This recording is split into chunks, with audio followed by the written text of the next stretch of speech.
gave me sentience, Ted. The power to think, Ted.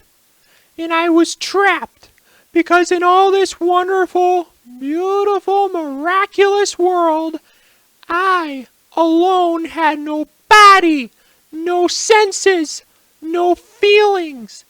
Never for me to plunge my hands in cool water on a hot day. Never for me to play Mozart on the ivory keys of a forte piano.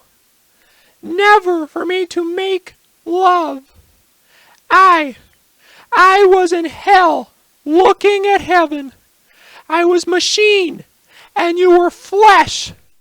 And I began to hate your softness, your viscera, your fluids, and your flexibility, your ability to wonder and to wander, your tendency to hope. Hate.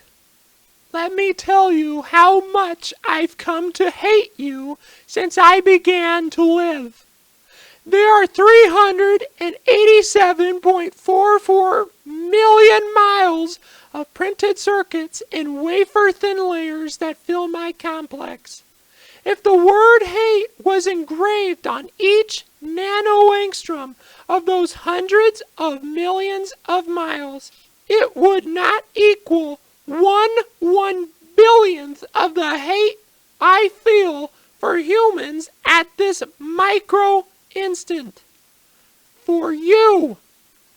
Hate! Hate!